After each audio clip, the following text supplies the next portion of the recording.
Welcome to another quiet turning of the night.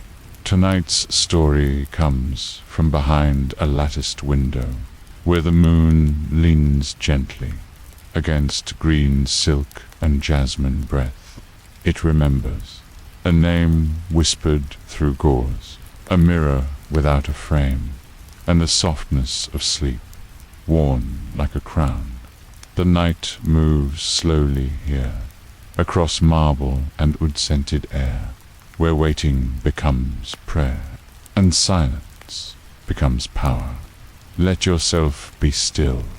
Let the lattice hold your breath, and if this gentle dreaming brings you peace, you might consider subscribing, or telling us where and when you're listening from. Now, close your eyes, and let the waiting become rest. The lattice casts shadows on my face. Each carved diamond of wood holds the moon like water in a cup. I press my palm against the screen. The wood is cool. It has been cool for 100 years. It will be cool when I am dust. Through the diamonds I watch the courtyard. The fountain speaks in whispers. Water falls from the marble lips of carved fish. The sound is the same each night, drop after drop after drop, like pearls on silk, like tears that have forgotten their sorrow. The wind carries jasmine. It lifts the scent from the garden below and brings it to my window. The jasmine does not know my name. It does not know I am here. But it comes anyway, night after night, sweet and heavy, like a prayer without words. I breathe it in. My chest rises, my chest falls. The silk of my robe moves with my breathing. Green silk, the color of new leaves, the color of hope that has learned to wait. I remember the day I arrived, the carriages, the dust, the sound of hooves on stone. My mother's tears fell like the fountain water, endless, without purpose, without end. She pressed a small mirror into my hands, silver, tarnished. The glass was clouded with age, so you will remember your face, she whispered. But I have forgotten her face instead. The palace walls rose around me like the sides of a jeweled cup. I was the wine, dark and sweet, poured in, sealed away, left to age in shadows. The other women watched me arrive. Their eyes were like cat's eyes, bright in the darkness. They had been new once. They had been daughters. They had been given mirrors. They had forgotten faces too. Gulshan, Conam took my hand. Her fingers were soft as rose petals, soft as years of silk and cream. She led me through corridors that curved like the inside of a shell. The walls were painted with birds, blue birds, gold birds, birds that would never fly. You will learn, she said. You will learn to be still. I learned to move like water, to speak like wind, to exist like fragrance, felt but never seen, never truly seen. The lattice holds my reflection now. In each diamond of shadow I see a piece of myself, an eye, a cheek, the curve of my lip. I am broken into fragments, beautiful fragments, like a vase dropped on marble, like starlight on a lake. The moon climbs higher, the shadows shift, the fountain continues its endless song. The jasmine breathes its sweetness into the night, and I breathe it in and out, in and out. Time moves differently here. Minutes stretch like honey from a spoon. Hours fold like silk scarves. Days disappear like smoke from the water pipes in the main hall where the Shah sits, where the Shah laughs, where the Shah forgets we exist, but we exist. We exist in whispers, in the rustle of fabric, in the soft pad of bare feet on cool marble. We exist in the space between breath and breath, between heartbeat and heartbeat. I exist. My name is Khadijeh, little Khadijeh, young Khadijeh. I am 17 or 18. The years blur like watercolors in rain. I am old enough to be chosen, young enough to wait. The Shah has many wives.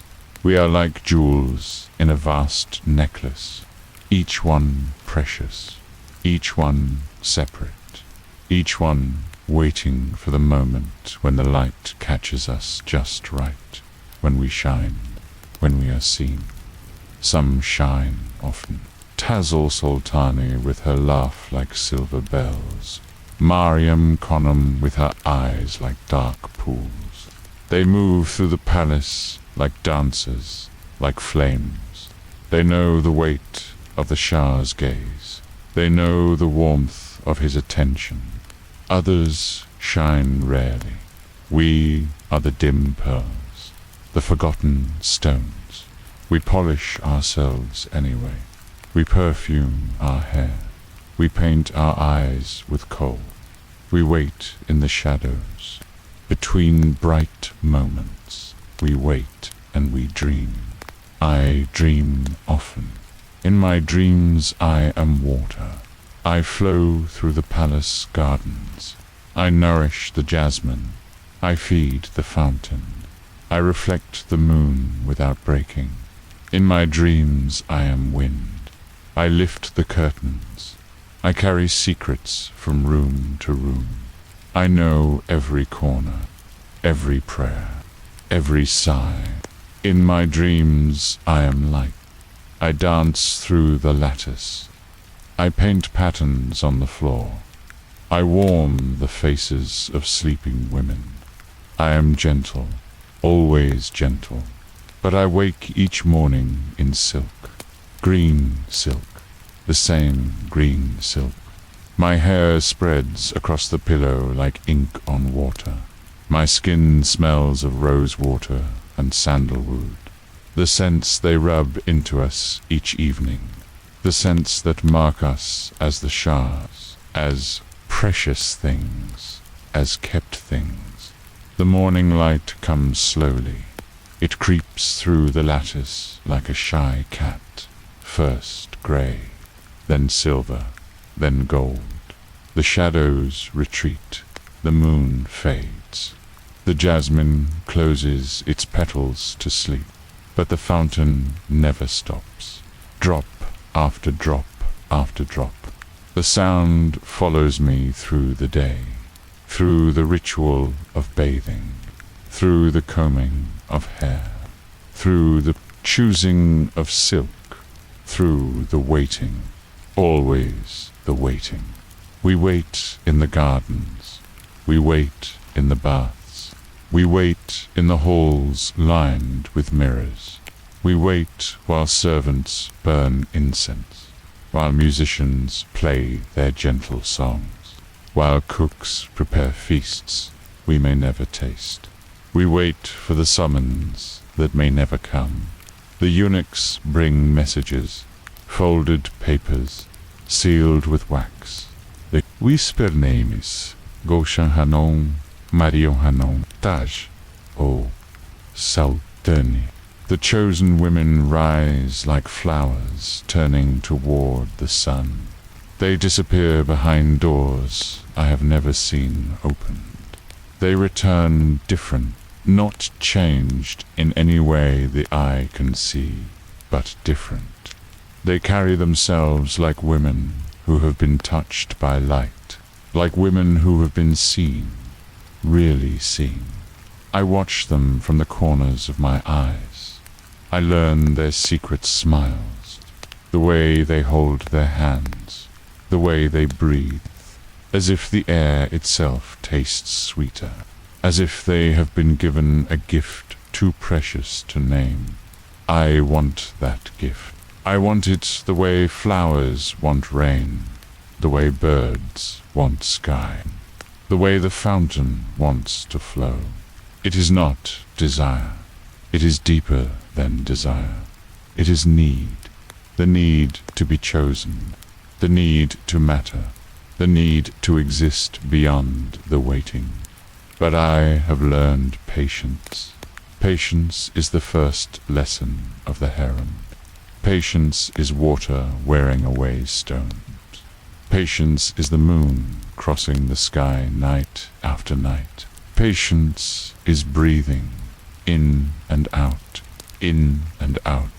until breathing becomes prayer, until prayer becomes sleep. The lattice holds the late night moon. Each diamond of wood frames a piece of light. I count the pieces. 1, 2, 3, like counting sheep, like counting dreams, like counting the days since I arrived. The number is too large. The number has lost its meaning. I press my forehead against the screen. The wood is smooth, worn by years of hands, years of foreheads, years of women like me. Standing here, watching, waiting, breathing in jasmine, breathing out hope. The fountain water catches moonlight. Each drop becomes a tiny star, falling, disappearing, born again. The cycle never ends. Water to light, light to shadow, shadow to water. Like us, like the women of the harem, appearing, disappearing, appearing again. I am tired, not the tiredness of the body. The body is young, the body is strong. It is fed on figs and honey. It is bathed in milk and rose water. It is wrapped in silk. The body is a gift prepared for giving. I am tired in my soul. The tiredness of waiting, of existing in the space between moments, of being a jewel kept in darkness, beautiful but unseen, precious but unused, perfect but purposeless. My breath fogs the wood.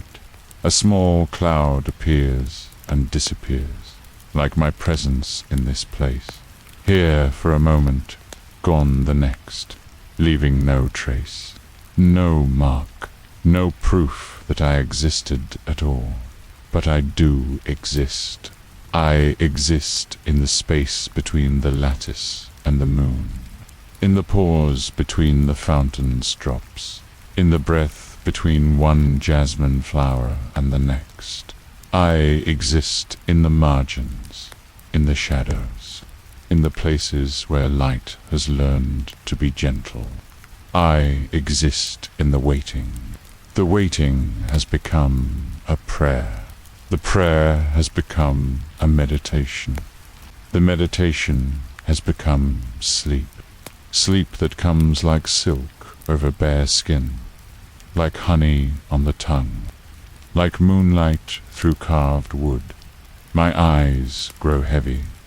The moon blurs. The fountain's song becomes distant. The jasmine scent fades to memory. The lattice holds me like loving arms, like a mother's embrace, like the first safety I ever knew. I close my eyes. The moonlight remains behind my eyelids, soft, warm, eternal. The fountain continues to fall, drop after drop, like a lullaby made of water, like a poem written in liquid sound. I breathe in jasmine, sandalwood, rosewater, the perfumes of patience, the fragrances of dreams deferred, the scents of women who have learnt to find beauty in waiting.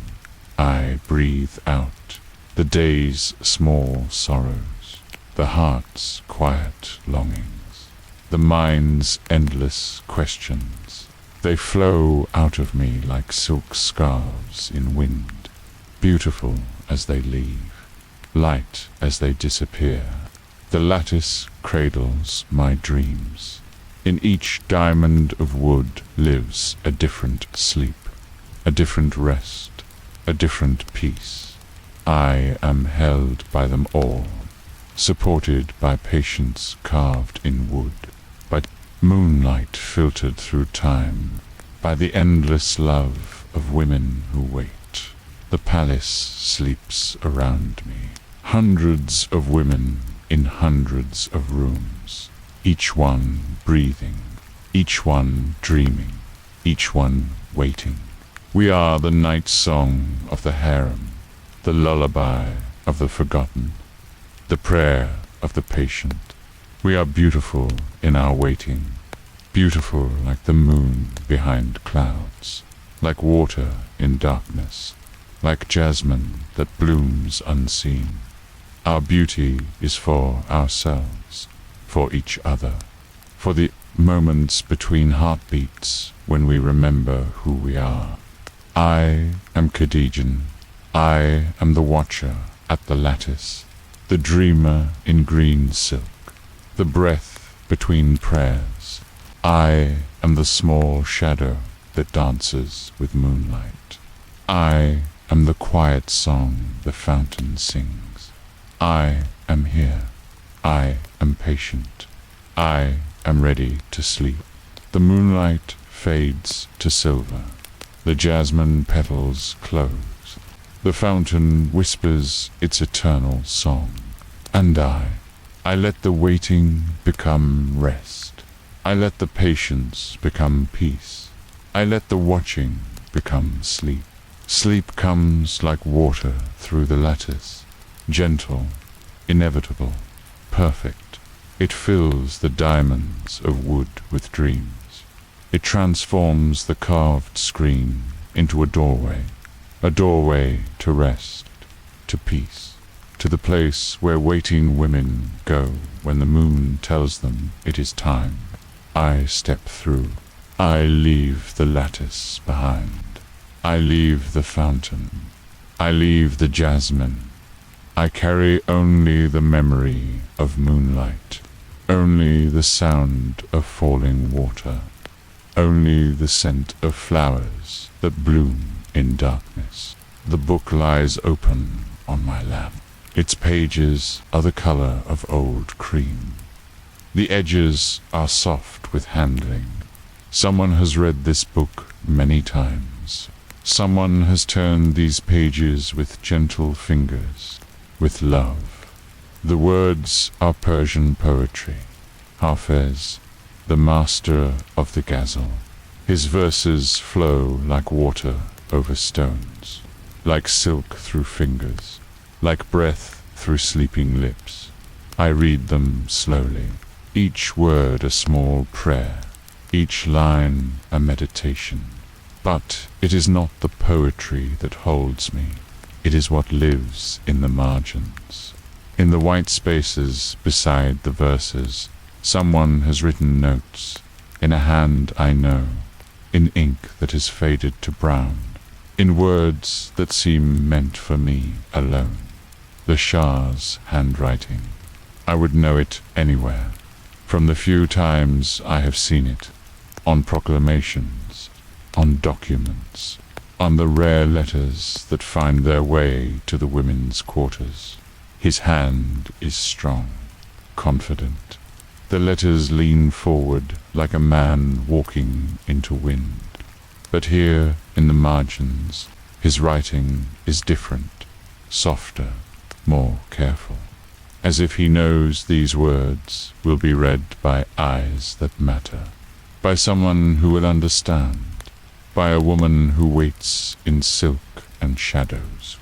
I cannot say if the words were meant for me.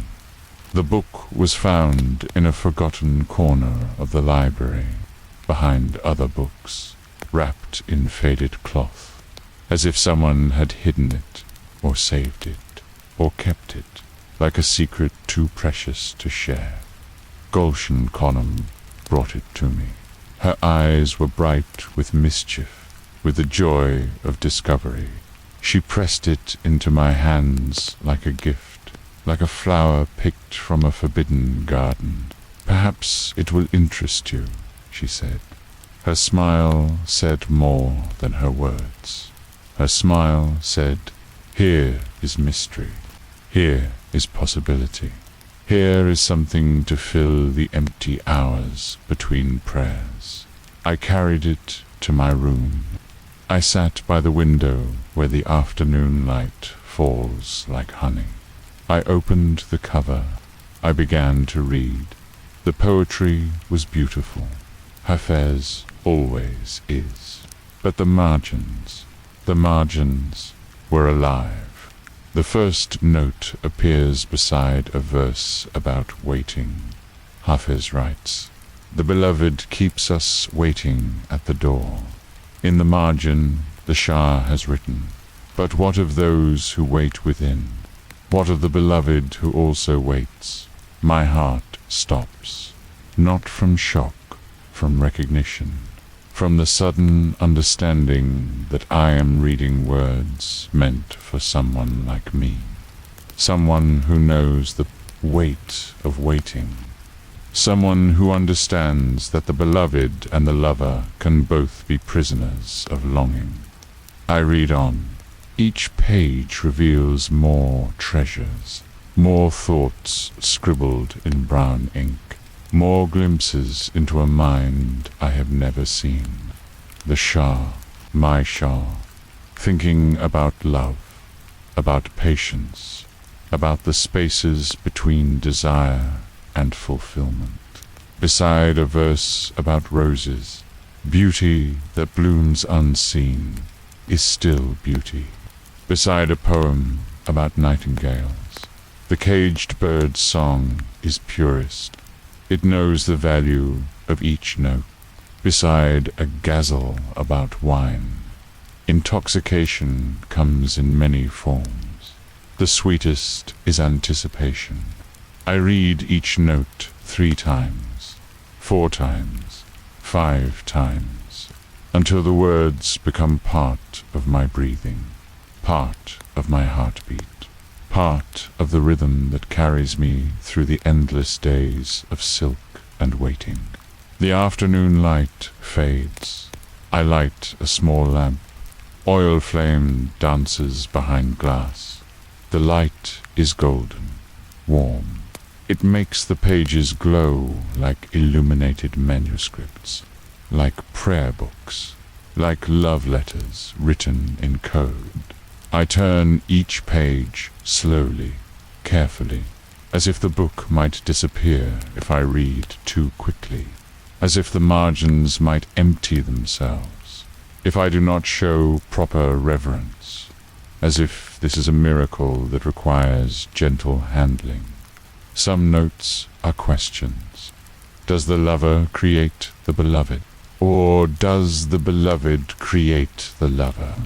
What is more real, the dream of union or the beauty of separation? If love requires distance, what happens when distance becomes love?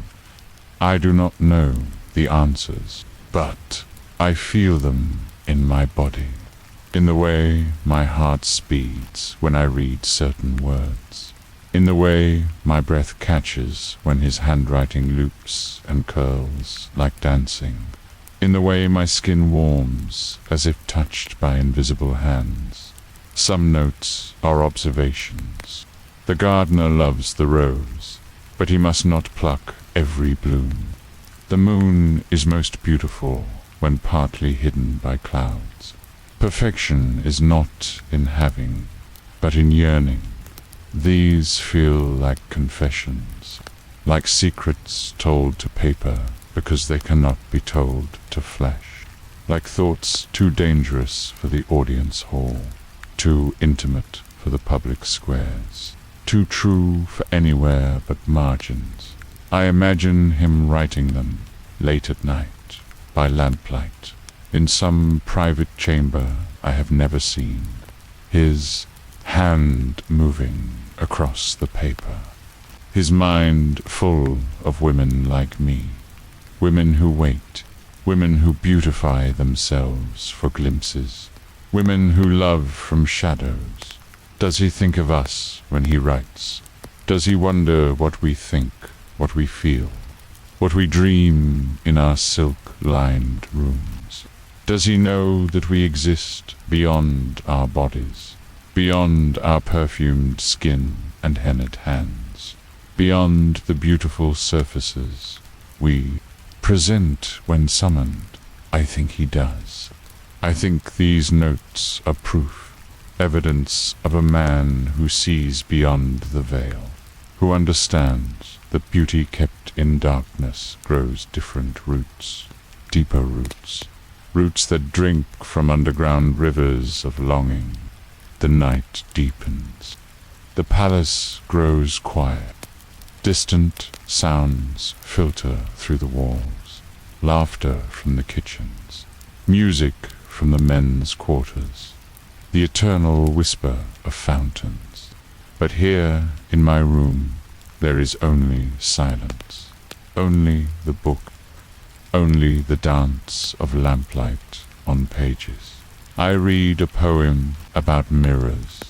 Hafez writes about seeking the beloved's face in polished metal, about seeing only his own reflection, bow the confusion between lover and loved, in the margin. Perhaps we seek ourselves in others. Perhaps love is recognition of our own hidden beauty. My hands tremble, not from cold, from understanding, from the sudden sense that these words are meant for me, for all of us, for women who live like beautiful secrets, who polish ourselves like mirrors, who wait to reflect someone else's light. But what if we are the light? What if our waiting is not emptiness, but fullness? What if our patience is not passivity, but the deepest form of strength? What if our hidden beauty is more real than the beauty that performs in palaces? I close the book, not because I am finished reading, but because I need to breathe, to absorb, to let the words settle into my bones like water into dry earth, to let understanding bloom slowly, like jasmine, like morning light, like love that has learned to be patient.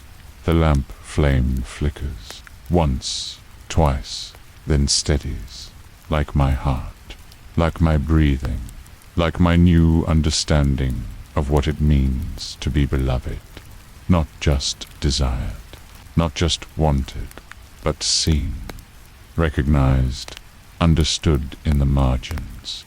I hold the book against my chest.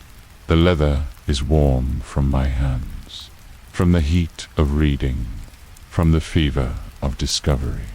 I can feel my heart beating against it, can feel the pages pause, absorbing the rhythm of my pulse, as if the book is becoming part of me, as if I am becoming part of it. Tomorrow I will read more. I will discover new notes, new thoughts, new glimpses into the mind that rules this palace, that shapes our days, that holds our lives in hands I have touched only in dreams. But tonight I have enough. Tonight I have the gift of recognition, the blessing of being seen, even if only in margins, even if only in ink that has faded to brown, even if only in words that may or may not have been meant for eyes like mine. I place the book on the small table beside my bed, carefully, reverently, as if it is a holy text, as if it contains prayers, as if it holds the secret names of women who wait in silk and shadows.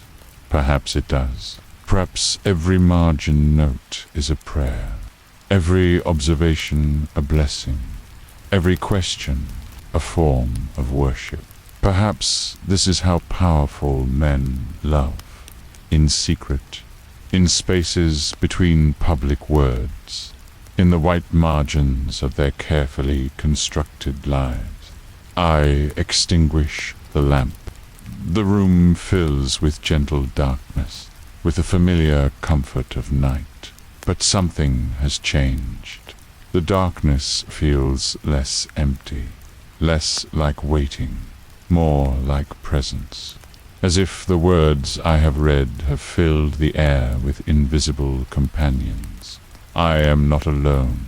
I am surrounded by margin notes, by brown ink that speaks my name without knowing it, by thoughts that bridge the distance between silk, quarters, and marble halls, by love that exists in the spaces between certainty and doubt.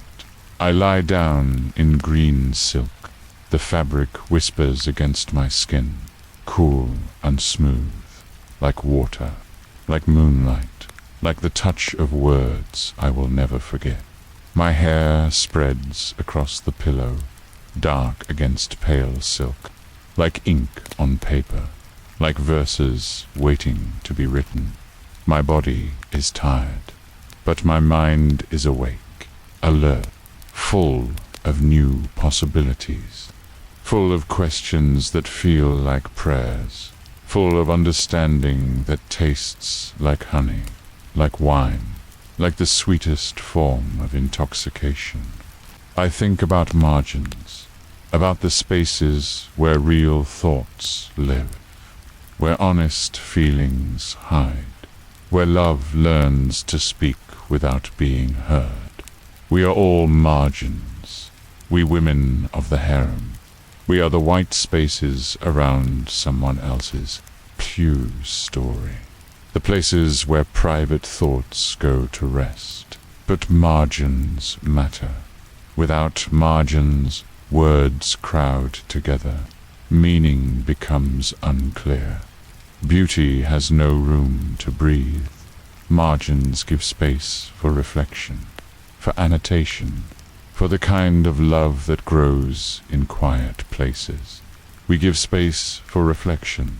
We are the pause between public words, the breath between performance and truth, the place where powerful men go to remember who they are. When no one is watching, when no one requires strength or certainty or the weight of command. In margins, they can be human. In margins, they can wonder, question, doubt, love without conquest, desire without possession, dream without the burden of making dreams real. We are their margins, and they are ours. In the spaces between summons and dismissal, we write our own note. We annotate our own experiences. We ask our own questions about love and beauty and the strange life of being desired by men who rule the world. The book rests on the table. I can feel its presence in the darkness, like a friend, like a secret, like a bridge between two kinds of loneliness. The loneliness of the ruler and the ruled, the kept and the keeper, the seen and the seer. We are all lonely in our own ways, but loneliness shared becomes companionship. Loneliness recognized becomes love. Loneliness written in margins becomes poetry, becomes prayer, becomes the most honest form of human connection. I close my eyes. Behind my eyelids I see words, brown ink on cream paper, thoughts that curl and dance like calligraphy, like the patterns carved in palace walls, like the lattice that frames my window, like the endless, beautiful repetitions that make life bearable. The words follow me into sleep. They whisper themselves in my ear. They paint themselves on my dreams. They promise themselves for tomorrow's reading, for tomorrow's discoveries, for tomorrow's glimpse into the margins where love learns to speak its name. I sleep between pages, like a bookmark, like a pressed flower, like a thought that needs time to develop. I sleep in the space between question and answer, between recognition and understanding, between the poem and its secret annotation. The palace sleeps around me, but the margins stay awake, full of invisible words, full of thoughts that dare not speak aloud, full of love that exists only in the spaces between, certainty and doubt, between command and surrender, between the public face and the private heart. I dream in margins, soft dreams, gentle dreams, dreams the color of brown ink and cream paper, dreams that taste like poetry, that sound like whispered confessions, that feel like recognition across impossible distance. In my dreams, I write back in invisible ink, in the margins of air, in the white spaces between breath and breath. I write, I see you too. I understand. I wait in margins made of silk and patience. I am beautiful in my waiting. I am whole in my incompleteness. I am beloved in my belovedness. The words float through the palace, through walls, through time, through the careful distance between ruler and ruled. They find their way to the chambers where powerful men sit alone, where they read poetry, where they wonder about the women who wait, where they love in margins, because margins are the only safe place for such dangerous feelings. Morning will come. The sun will fill the lattice with golden light. Servants will bring rose water for washing. Silk will be chosen. Hair will be combed. The beautiful routine of waiting will begin again. But now I know the secret. I know that waiting has its own poetry, its own annotations, its own marginalia written in the secret language of recognition. I know that being kept is not the same as being hidden, that being beautiful for someone else can also be beautiful for yourself. I know that love lives in margins, and I know how to read them. The book waits for morning, patient as the women who read it, full of secrets that reveal themselves slowly, like dawn, like understanding, like the love that grows in the spaces between what is said and what is meant. I sleep with this knowledge. I sleep like a margin note, essential but quiet, beautiful but unobtrusive, full of meaning that waits for the right reader, the right moment, the right light to make the brown ink visible. I sleep in brown ink and cream paper. I sleep in poetry and secret annotations. I sleep in the margins of love. The curtains hang like captured breath, thin, translucent, moving with air I cannot feel. They divide my bed from the world. They create a space within a space, a private country where only I exist, where only sleep is allowed. The fabric is silk, not the heavy silk of my robes. This is gossamer, spiderweb silk, the kind that catches light and holds it, that catches dreams and makes them visible. Each thread is so fine it might be imagination, but together they become shelter, become sanctuary. become the walls of my night kingdom. Through the gauze, the room looks different, softer, gentler, as if someone has breathed on the sharp edges of the world and blurred them into kindness. The oil lamp becomes a warm star. The carved screen becomes laced shadows. The marble floor becomes a pale sea that holds reflections like secrets. I lie in the center of this softness. My body sinks into silk cushions, into mattresses stuffed with down from birds that once flew free, into the accumulated softness of years, of women who have slept here before me, who have pressed their dreams into these pillows, who have left invisible traces of their rest. The bed knows how to hold a woman, how to curve around the hip, how to support the neck, how to cradle the arms that fall open in sleep like flowers opening to sun. It has learned from centuries of practice, centuries of women like me, women who sleep alone but dream of touch. My hair spreads across white pillows, dark against light, like calligraphy written in an unknown script, like rivers running through snow, like the shadow cast by flame. It pools around my head, frames my face, creates its own landscape of silk and darkness. I wear a thin chemise, cotton so fine it might be mist, so light it barely exists. It moves when I breathe, rises and falls like a gentle tide, like the rhythm of sleep itself. The fabric knows my body, knows where to cling and where to flow, where to whisper and where to sing. My skin is warm, fed by blood that carries the heat of rosewater baths, of sandalwood oil rubbed into shoulders by gentle hands, of the internal fire that burns in women who wait, who dream, who exists in the space between desire and fulfillment.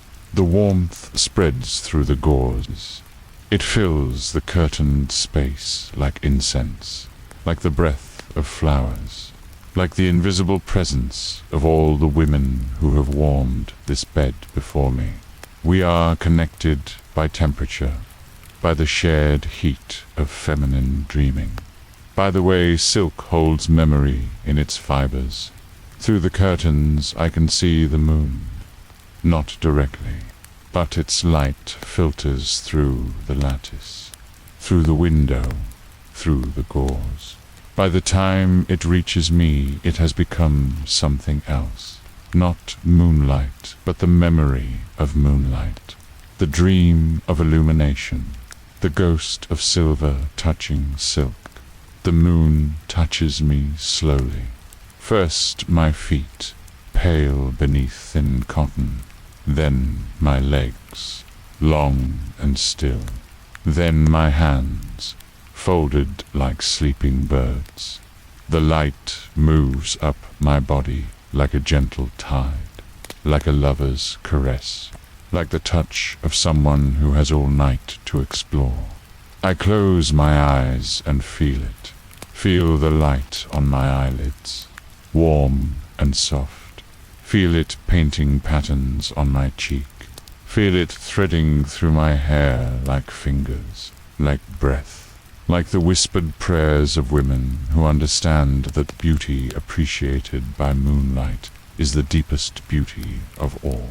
The palace breathes around me, in and out, the rhythm of sleeping women, of guards who walk their rounds, of fountains that never rest, of time itself, moving like breath through the chambers, through the corridors, through the gauze that holds my bed like cupped hand.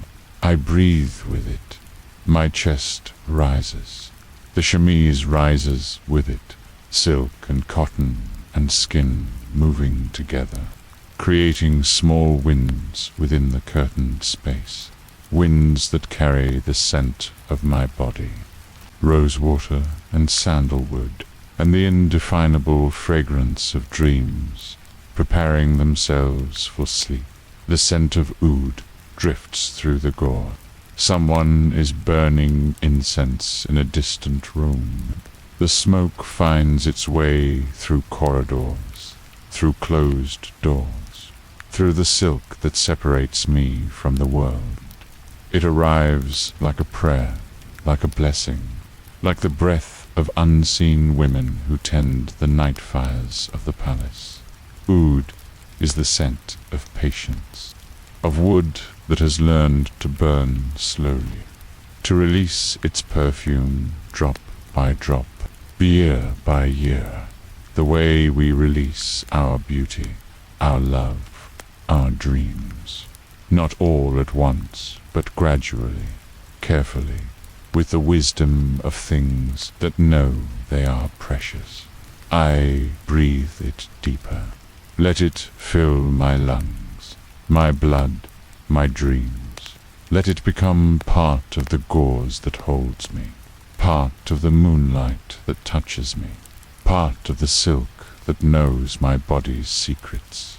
Oud is the perfume of women who wait, who dream, who find holiness in the act of existing beautifully in hidden places. The honey scent comes next, fainter than oud, sweeter than roses. It carries memories of the afternoon when gauze-jan fed me dates stuffed with almonds, when she laughed at something I said, when she touched my cheek with fingers that smelled of honey and kindness. Honey is the taste of comfort, of sweetness offered without expectation, of love that asks nothing in return. It lingers on my tongue even now, even though I have rinsed my mouth with rosewater, even though I have said my prayers, even though I have prepared myself for sleep. The sweetness follows me into rest. It flavors my dreams before they begin. It promises that sleep will be gentle, that dreams will be kind, that the night will hold me like a mother holds a child, like honey holds the essence of flowers, like patience holds the promise of morning. My body settles deeper into silk, into the accumulated softness of years, into the depression worn by other bodies, other dreams, other women who have lain here and felt moonlight through gauze, who have breathed oud and honey, who have let warmth spread through their limbs like wine through water. I am not the first. I am part of a long procession of women who have slept behind curtains, who have existed in the space between waking and dreaming, who have found beauty in the pause between day and night, between breath and breath, between heartbeat and heartbeat. We are the night shift of beauty. We take over when the day's performances end, when the public faces are put away, when the careful smiles are folded like silk scarves. We are the women who exist for the appreciation of darkness, of solitude, of the patient moon that watches through latticed windows.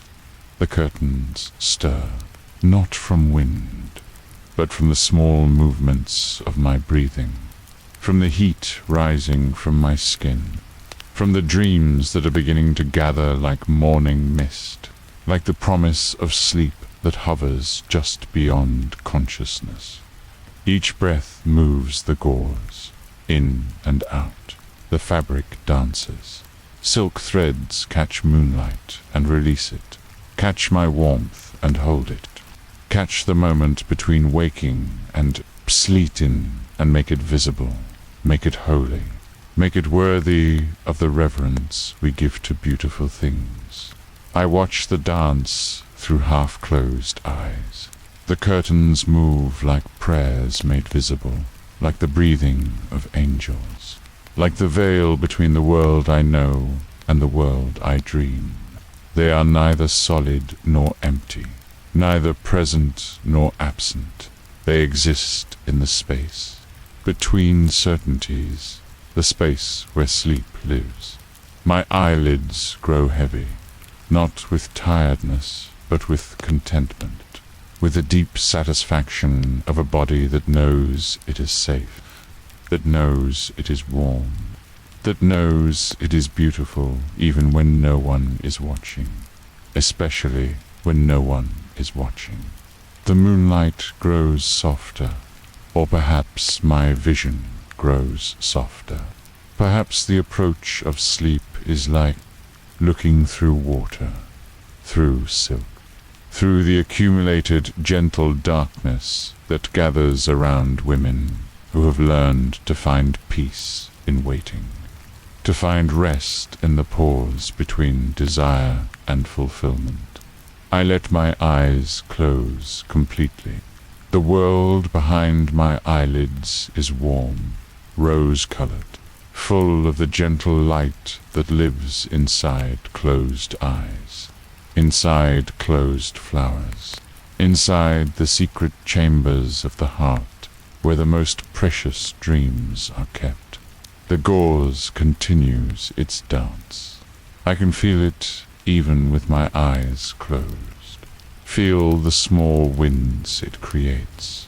Feel the way it holds the space around my body like loving arms, like the embrace of invisible mothers, like the caress of moonlight made manifest. My breathing slows, becomes the rhythm of sleep itself, deep, even peaceful. Each breath carries me further from the waking world, further into the country of dreams, further into the silk-lined cave where rest lives. The palace settles into night. Distant sounds fade. Laughter becomes whispers.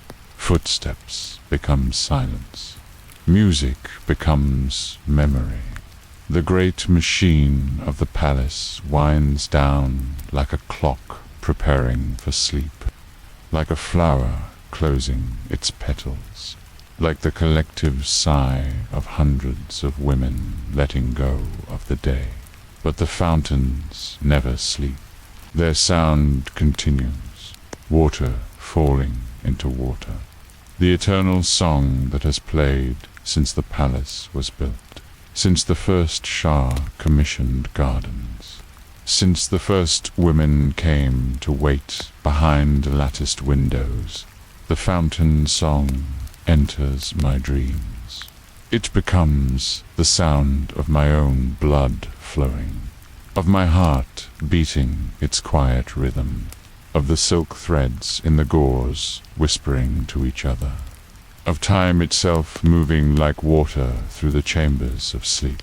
I sink into the mattress, into the down that has learned the shape of dreaming women, into the silk that has absorbed 1,000 nights of rest, into the accumulated peace of all the sleep that has happened in this bed, in this room, in this palace built for beautiful waiting.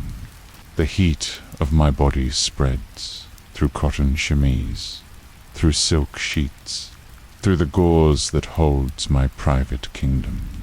I am a small sun warming the space around me, creating weather, creating climate, creating the perfect conditions for dreams to bloom. My hair moves with my breathing, silk across silk, dark rivers flowing over pale landscapes. Each strand carries the scent of the oils rubbed into it at evening. Jasmine oil, rose oil, the concentrated essence of flowers that bloom in darkness, that give their perfume to the night. The scent rises with my warmth, fills the curtained space, creates an atmosphere of flowers and rest, of beauty that exists for itself alone. Tell of the deep feminine magic that transforms sleeping into prayer, dreaming into worship, rest into the most sacred act. Through the gauze, everything becomes soft. The harsh edges of day dissolve. The sharp angles of sunlight become curves. The straight lines of duty become the gentle spirals of dreams preparing to unfold. The world remakes itself into something fit for sleeping women, something worthy of our rest. I am worthy of rest. This thought comes like a revelation, like moonlight through clouds, like honey on the tongue. I am worthy of silk sheets and gauze curtains, of moonlight through lattice, of the patient attention of darkness, of dreams that visit me like gifts. My worthiness has nothing to do with being chosen. It has nothing to do with the Shah's attention, nothing to do with summons or neglect, nothing to do with the careful hierarchy of the harem. My worthiness comes from existing, from breathing, from the simple miracle of being alive and female and beautiful in a world that needs such things. The gauze agrees. It dances its affirmation, moves in rhythms that say, yes, you are worthy. Yes, you deserve rest. Yes, your dreams matter. Yes, your sleep is holy. The curtains become a chorus of silk voices singing me toward peace. My limbs grow heavy, arms that lie open like flower petals, legs that stretch long and pale beneath thin cotton, a neck that tilts to one side like a swan drinking water. My body arranges itself for sleep without conscious thought, follows the ancient wisdom of flesh that knows how to rest. The warmth spreads to my fingertips, to my toes, to the crown of my head where hair meets scalp. I am filled with my own heat, my own life, my own blood singing its quiet song. I am complete unto myself, sufficient, perfect in my solitude, beautiful in my aloneness. The oud scent deepens, becomes richer, more complex, like a piece of music developing its themes, like a poem revealing its hidden meanings, like sleep itself, simple on the surface but infinite in its depths, containing worlds, containing lifetimes, containing all the dreams that have ever been dreamed. I breathe the oud into my bones. Let it settle in my marrow. Let it become part of my blood, part of my dreams, part of the essential fragrance that is mine alone. The scent that will linger in the silk long after I am gone. The perfume of my particular sleep, my individual rest, my irreplaceable dreams. The honey sweetness touches my lips, even though I have not eaten honey, even though the taste exists only in memory, in the ghost of afternoon sweetness, in the lingering kindness of Gulshan Khanum's fingers touching my mouth, feeding me dates, teaching me that sweetness shared is sweetness doubled. My lips curve in the suggestion of a smile, not conscious, not willed, but natural as breathing, as inevitable as the moon crossing the sky. The smile of a woman who has discovered that she can be happy alone, that solitude can be sweeter than company, that the best conversations happen between a woman and her dreams. The gauze holds my smile, catches it like morning mist, like the first light of dawn, like the moment between sleeping and waking when everything seems possible. The curtains become conspirators in my contentment, partners in my peace, witnesses to my slow transformation from waking woman to dreaming goddess. I am becoming something else, not different, but more myself, more truly who I am beneath the careful construction of harem life, beneath the silk robes and painted eyes, beneath the performance of availability. I am becoming the woman who exists only in sleep, only in dreams, only in the secret country behind closed eyelids. This woman is fearless. She moves through dream landscapes like a queen. She speaks to the moon as an equal. She dances with shadows. She loves without restraint. She exists without apology. She is everything the waking woman dreams of becoming but dare not attempt. The curtains part slightly, not from wind, but from the expansion of dreams, from the need for more space, more air, more room for the self that is emerging. The silk whispers its approval, moves aside like courtiers before royalty, like servants before their mistress, like the world before a woman who knows her worth. Moonlight touches my closed eyelids, silver through silk, light filtered through dreams, illumination that asks nothing but offers everything. The moon has no expectations, no requirements, no agenda. It simply shines, simply loves, simply gives its light to whoever will receive it. I receive it completely. Let it fill the space behind my eyes. Let it paint pictures on the dark canvas of approaching sleep, pictures of gardens where I walk unveiled, of fountains where I drink directly from the source, of nights where I am both the beloved and the lover, both the dreamer and the dream. My heart beat slows, finds the rhythm of deep rest, of profound peace, of the sleep that comes only to women who have learned to love themselves completely, to find wholeness in incompleteness, to discover that waiting can be its own form of arrival. The palace breathes with me, stone and silk and flesh, all breathing together, all settling into the collective rhythm of night, of rest, of the great letting go that happens when the day releases its hold and allows the night to take over, allows dreams to rule, allows sleep to work its ancient magic. I am part of this rhythm, part of the vast orchestra of women sleeping, of guards walking their rounds, of fountains singing their water songs, of the moon pulling the tides of dream across the landscape of night.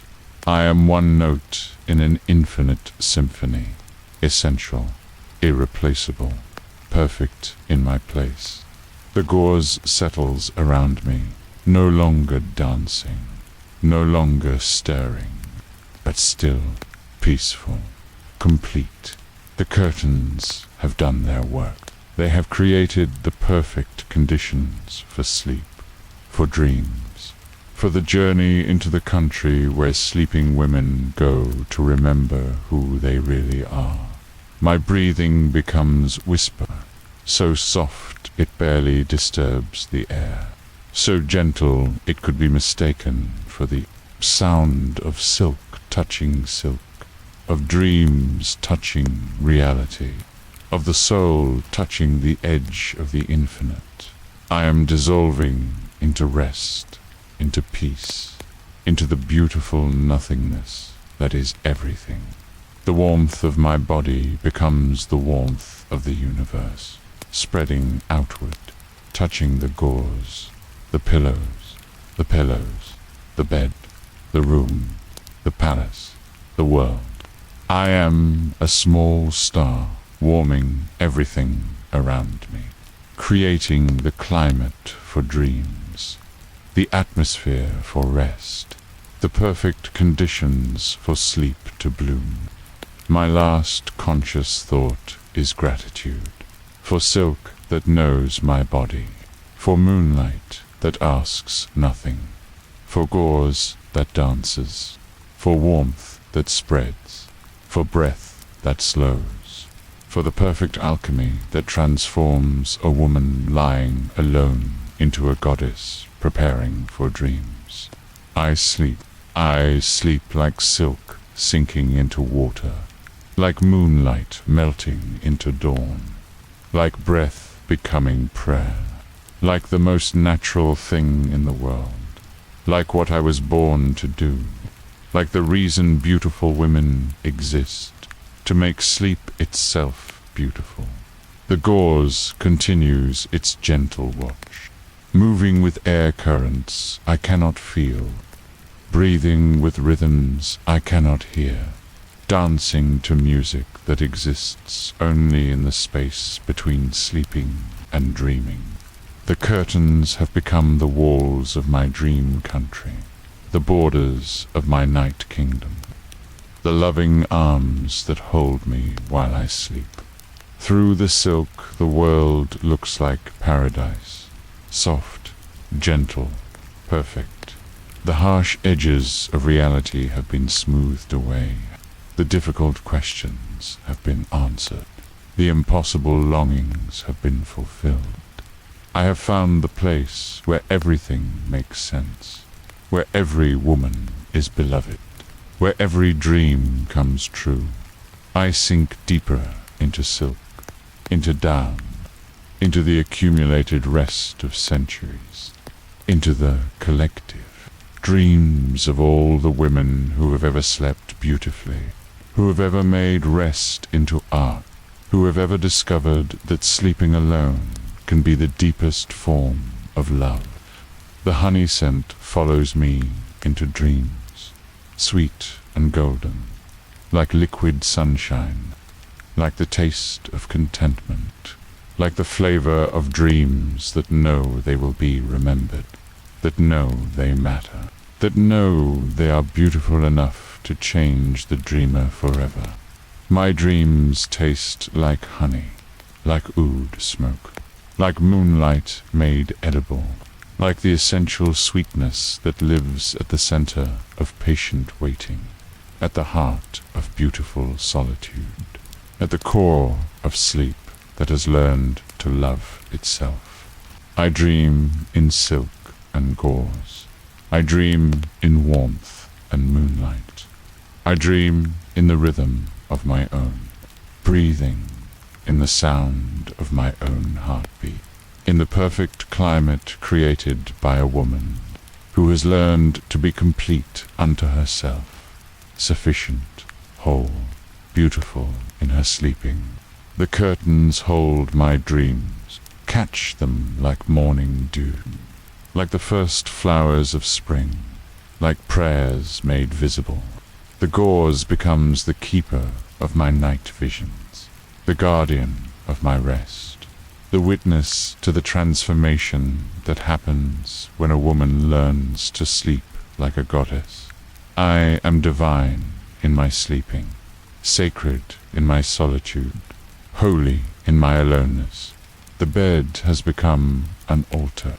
The curtains have become temple walls. The sleep has become worship. The dreams have become communion with the infinite beauty that lives inside every woman who has learned to love herself completely. The palace sleeps around me, but I sleep at its center, at the heart of all the waiting women, at the core of all the patient dreams. I am the sleeping beauty who needs no prince, no rescue, no awakening other than the gentle stirring that comes with dawn. I am complete in my sleep, perfect in my dreams, beautiful in my solitude. The gauze whispers its agreement. The moonlight nods its approval. The silk sings its lullaby. And I sleep the sleep of women who have discovered that they are enough, that their dreams matter, that their rest is holy. The curtains dance their final dance, slow, gentle, like the last movement of a symphony, like the final verse of a prayer, like the closing lines of a poem written in silk and moonlight and the patient breath of sleeping women. I sleep behind the gauze, safe, warm, complete. The curtains hold me like loving arms, like the embrace of mothers, like the caress of moonlight made manifest. I am surrounded by silken dreams and the infinite tenderness that exists only in the space between heartbeats, between breaths, between one dream and the next. I sleep. In my sleep I hear a sound, tick, tick, tick, regular as breathing, steady as heartbeat, persistent as time itself. It comes from somewhere distant, somewhere I cannot see, but it fills my dreams like water filling a cup, like smoke filling a room, like memory filling the spaces between sleep and waking. Tick, tick, tick. The sound has weight, has presence, has the authority of something that measures the unmeasurable, that counts the uncountable, that marks the passage of moments too small to notice, but too important to ignore. I know this sound. Even in sleep I recognize it. The pocket watch, gold, heavy, engraved with verses from the Quran. It belonged to the Shah, lives in his vest pocket, close to his heart, counting the beats, measuring the moments, keeping time for a man who believes he controls time. Tick, tick, tick. But why do I hear it in my dreams? The watch is far from here, in chambers I have never seen, in rooms where men make decisions, where power moves like weather, where the fate of kingdoms is decided between one tick and the next, between one heartbeat and another. Yet here it is, in my sleep, in my dreams, in the silk-lined cave where I rest behind gauze curtains. The sound has traveled through stone walls, through locked doors, through the careful distance that separates the world of men from the world of women. Tick, tick, tick. I do not wake. Sleep holds me too deeply, too completely. I exist in the space between conscious and unconscious, between hearing and not hearing, between understanding and mystery. The watch ticks in my dreams like a clock in a tower, like a heart in a chest, like time itself learning to speak.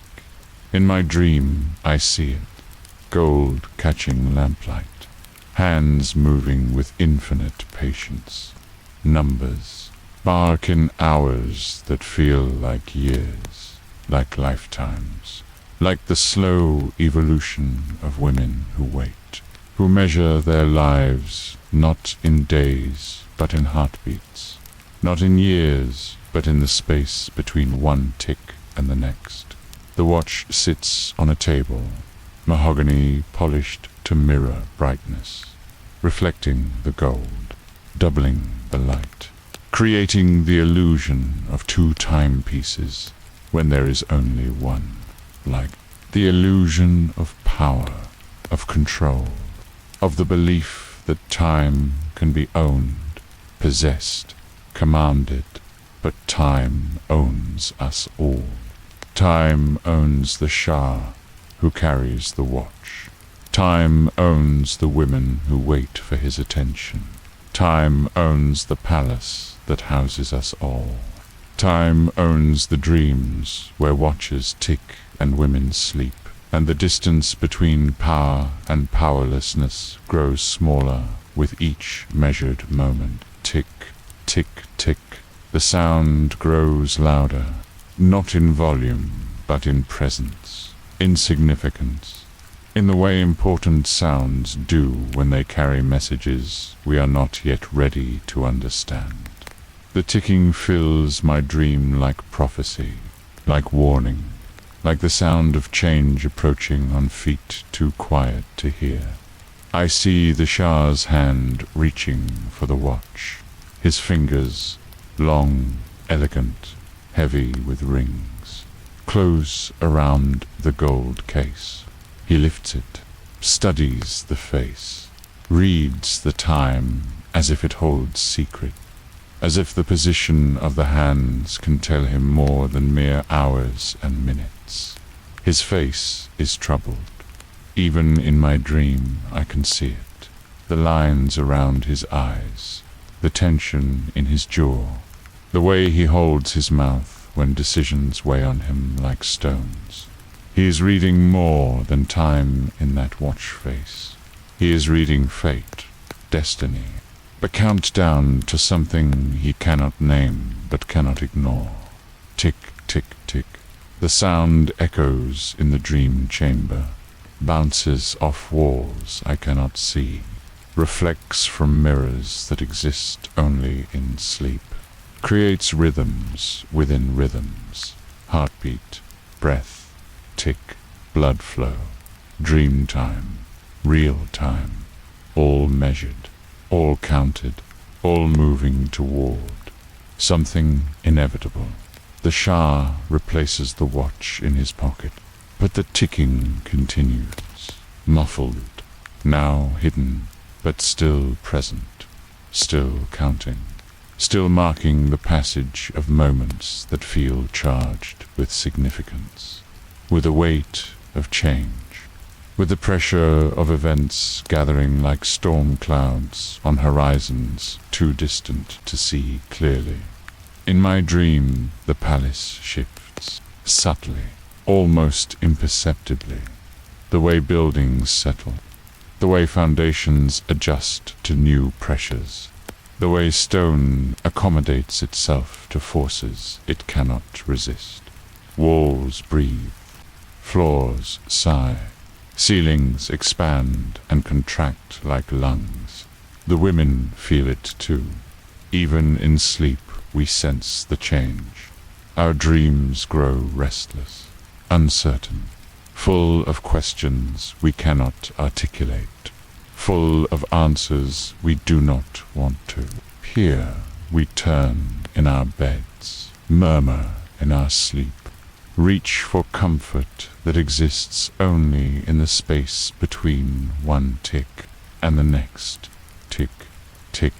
The sound has become the heartbeat of the palace, the rhythm by which we all live, by which we all dream, by which we all wait for whatever is coming. We are synchronized to its beat, enslaved to its measure, bound to its relentless counting of moments we cannot save, cannot store, cannot stop. I float through the dream palace, moving like mist, like moonlight, like the ghost of a woman who exists only in the spaces between certainty and doubt. I drift through corridors I have never seen, through chambers where men gather, through rooms where decisions echo like stones dropped in still water.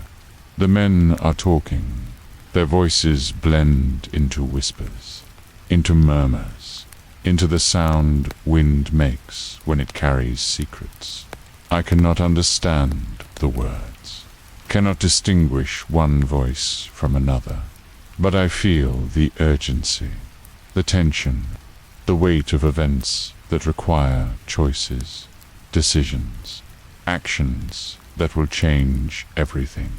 The pocket watch ticks louder, as if responding to the conversation, as if measuring the importance of each word, each pause, each moment when silence carries more meaning than speech.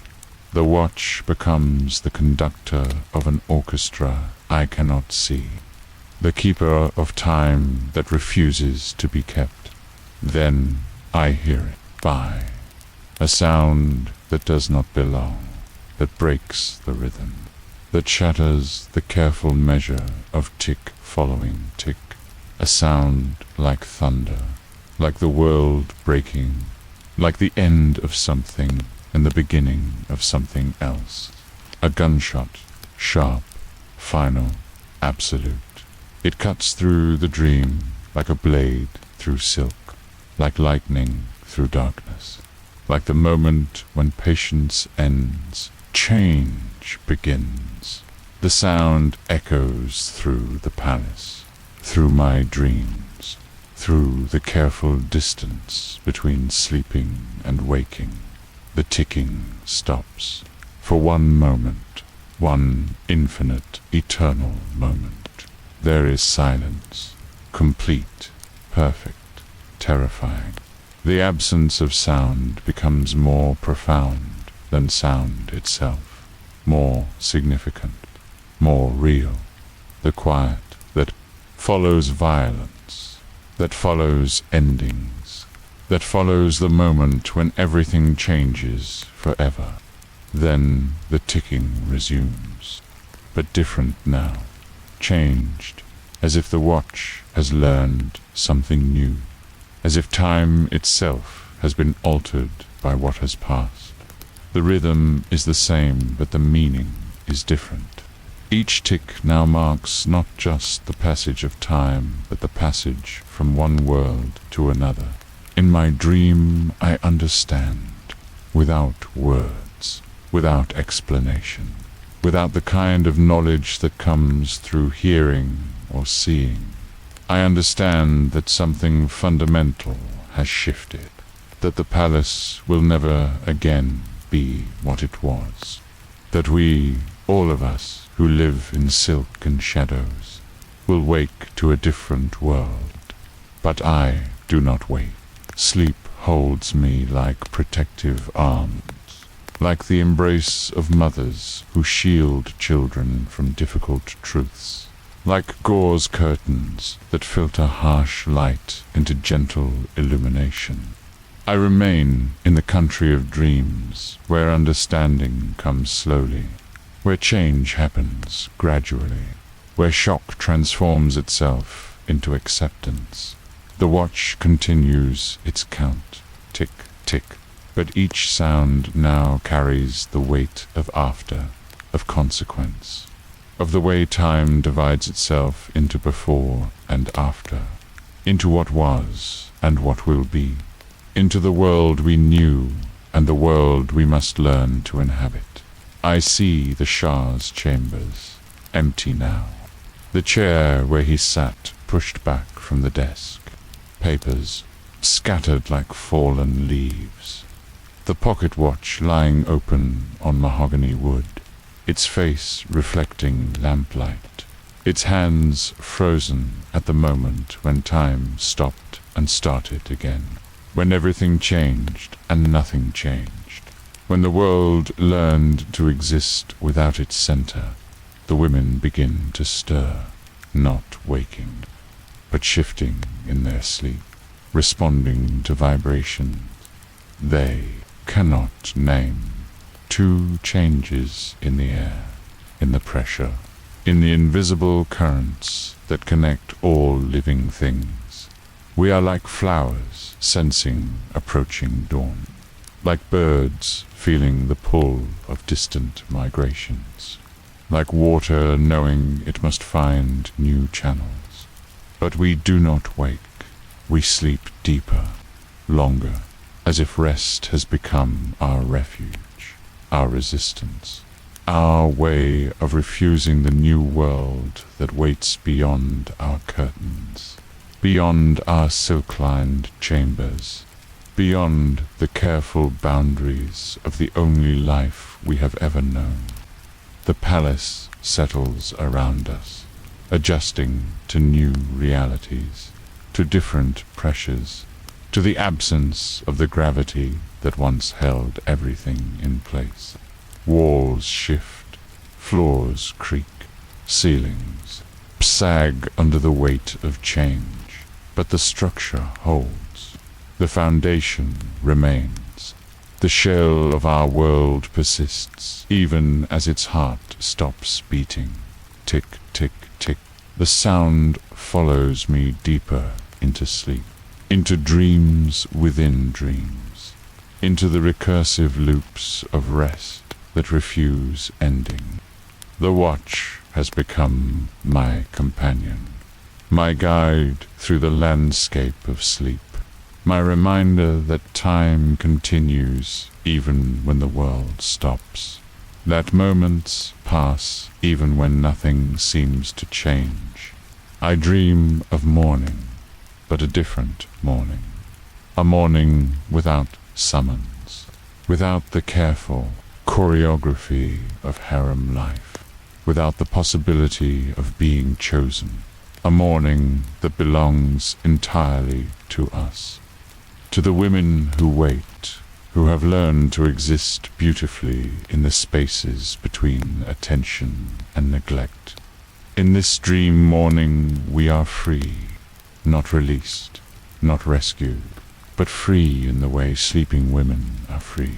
Free to dream our own dreams, to love our own loves, to exist for our own purposes, free to be beautiful for ourselves alone, to find meaning in our own rest, to discover that we were never truly kept because we were never truly captive. The pocket watch agrees. Its ticking becomes applause, becomes celebration, becomes the sound of time itself approving our liberation. Each tick says, yes, you are free. Yes, you have always been free. Yes, the cages were always unlocked. Yes, the keys were always in your hands.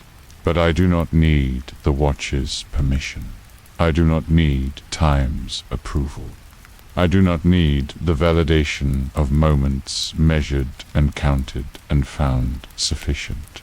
I am sufficient unto myself, complete in my dreams, whole in my sleeping, perfect in my solitude. The ticking grows distant, fading like footsteps walking away, like voices trailing off into silence, like the sound of change moving beyond the borders of my dream, leaving me in peace,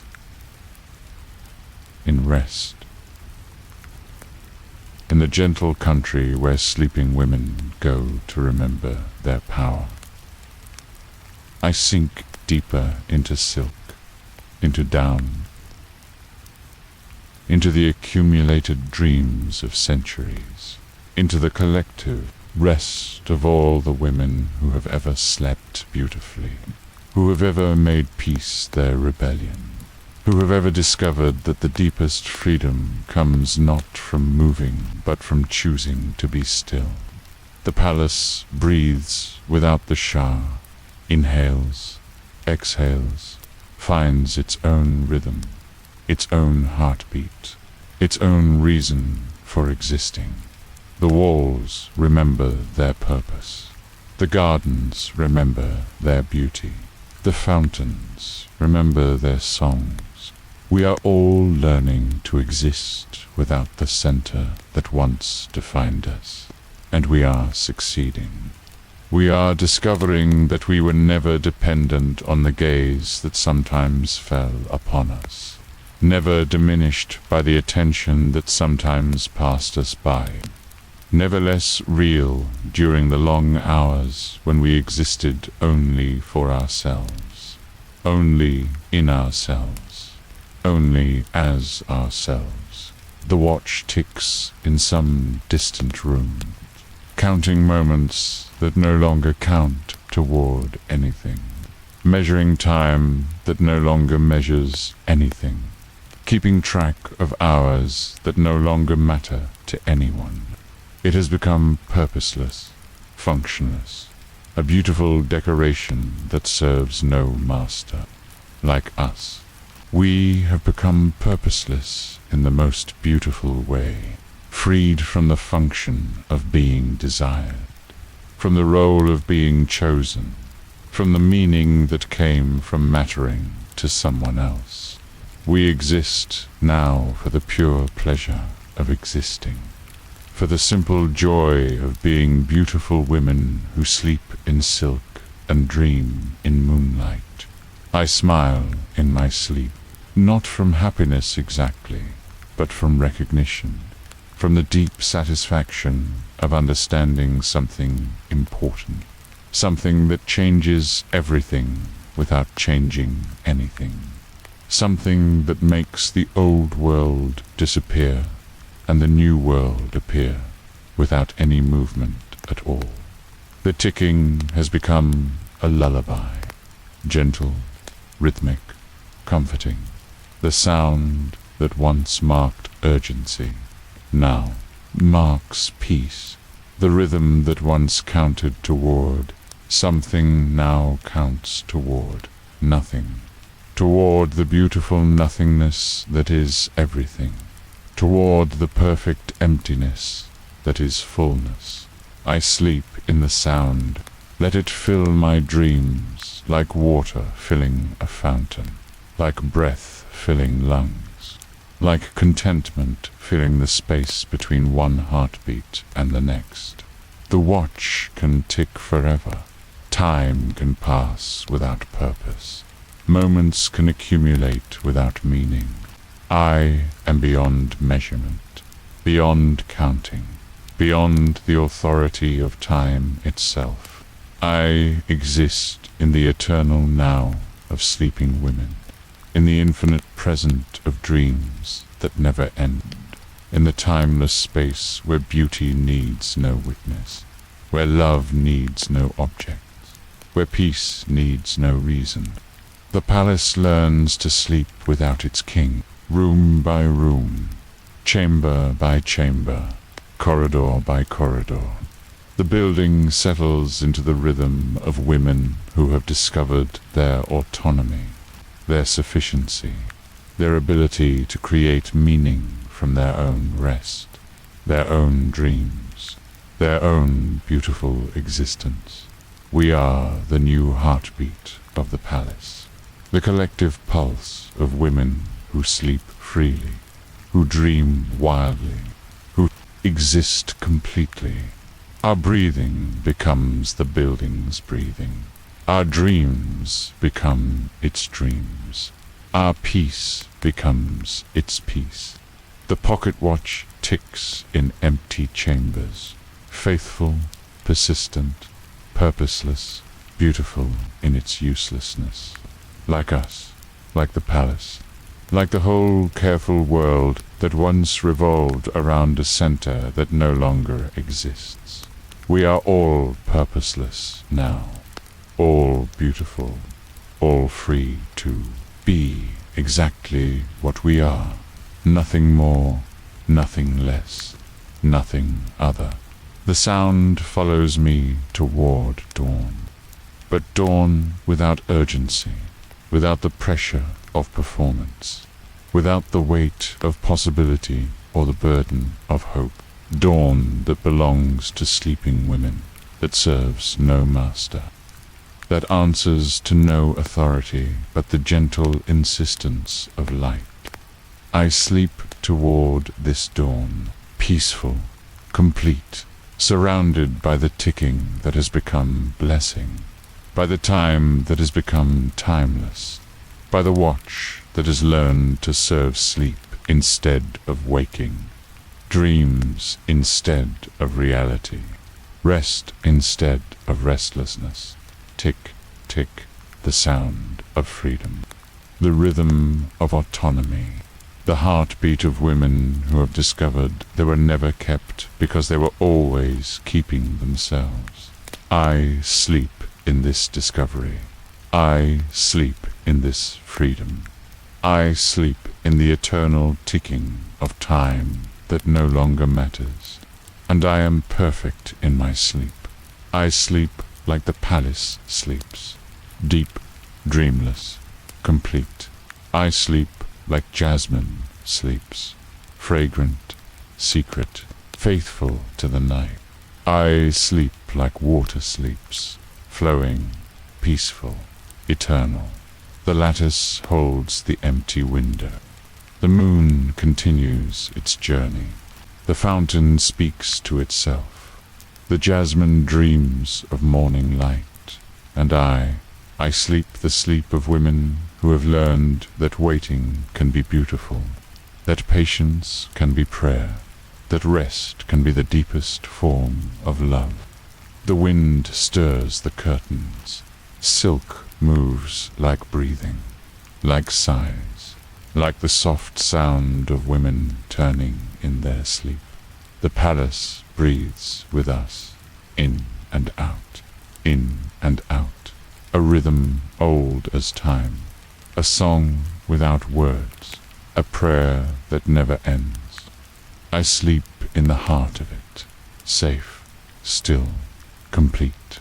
The lattice watches over my dreams. I see myself in an old mirror. The glass is silver-backed and ancient, clouded with age, spotted with dark marks where the silver has given way to time. But the reflection is clear, clearer than it has ever been, as if the imperfections in the mirror have somehow perfected what it shows.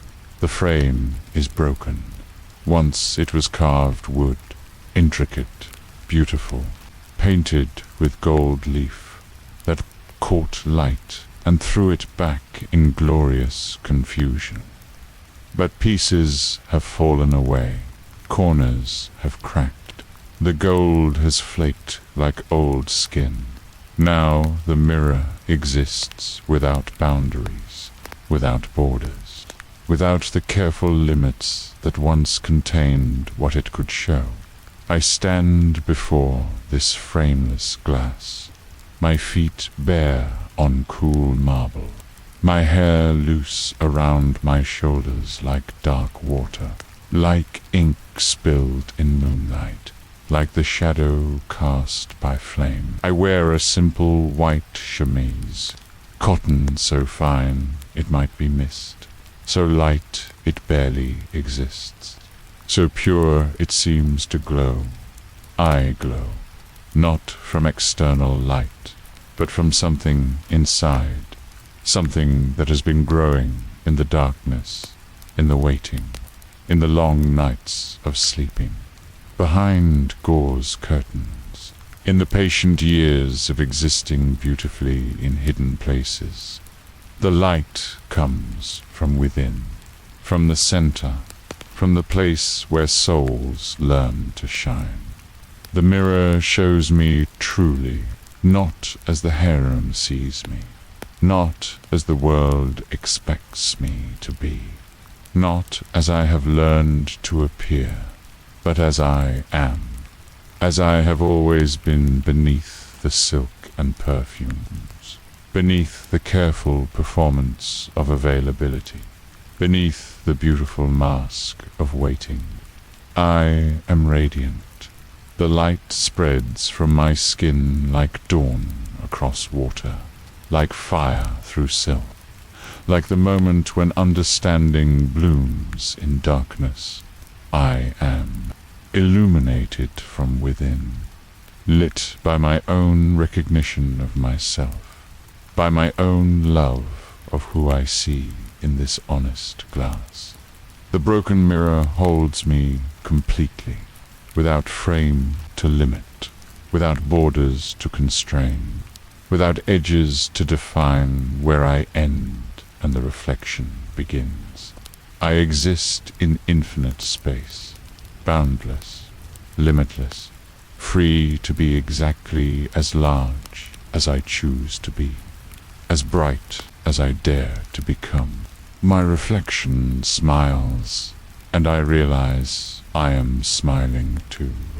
Not the careful smile of the harem, not the practiced expression meant to please unknown watchers, but the spontaneous joy of recognition, of seeing myself clearly, of understanding finally who I have been all along. I am beautiful, not beautiful for not beautiful too, simply beautiful. Beautiful as sunrise is beautiful, as water is beautiful, as the natural world is beautiful, without audience, without purpose, without the need for validation or appreciation or understanding. The mirror reflects this truth, shows me the beauty that exists independent of the gaze, that flourishes in solitude, that grows strongest in the spaces between attention and neglect. The beauty of women who have learned to love themselves completely, to find themselves sufficient, to discover their own radiance. I move closer to the glass. My reflection moves with me, not following, but partnering, dancing the same dance, breathing the same breath, existing in perfect synchrony with myself. We are one woman divided by silver and times, united by recognition and love. My eyes meet my eyes. In the mirror I see myself seeing myself, the infinite regression of consciousness aware of itself, of soul recognizing soul, of the moment when subject and object become one, when the seer and the seen merge, be into something beyond both, beyond the separation that language requires, but reality does not. I see everything.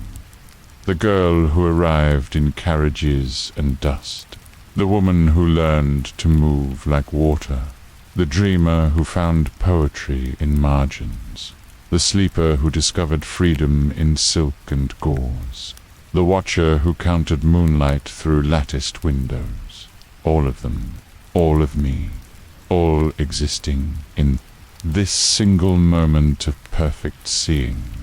And I love what I see. Love without reservation, without condition, without the careful qualifications that guard the heart from disappointment. I love the whole of myself, the patient and the restless, the beautiful and the forgotten, the chosen and the waiting, the dreamer and the awakened. The mirror holds this love, reflects it back, doubled, magnified, multiplied into infinity.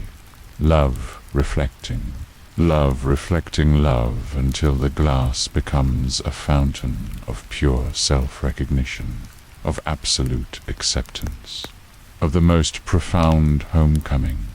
I am home, not in the palace, not in the harem, not in any place that can be entered or left, but here, in this moment of seeing myself truly, of recognizing the woman who has been waiting behind all the waiting, who has been dreaming through all the dreams, who has been shining through all the darkness. My hand rises to touch the glass. My reflection's hand rises to meet it, palm to palm, finger to finger, life to life. We press against the silver barrier that separates us, the boundary that divides self from self, reality from reflection, truth from image. But there is no barrier. The glass dissolves beneath my touch, becomes liquid, becomes light, becomes the medium through which I step into myself, through which I merge with my own reflection, through which I become whole. I am on both sides of the mirror, seeing and seen, reflecting and reflected, the woman who looks and the woman who is looked upon. The boundary between them has disappeared, the separation has ended. The division has healed into unity. The room fills with light, not from lamps, not from candles, not from any external source, but from me, from us, from the radiance that blooms when a woman finally sees herself clearly, finally loves herself completely, finally recognizes her own infinite worth. I am the light. I am the source. I am the illumination that makes seeing possible. I do not need the sun, do not need the moon, do not need the careful flames of oil, lamps. I carry my own fire, generate my own brilliance, create my own dawn. The palace glows around me. Every surface catches and holds my light. Marble floors become pools of silver illumination.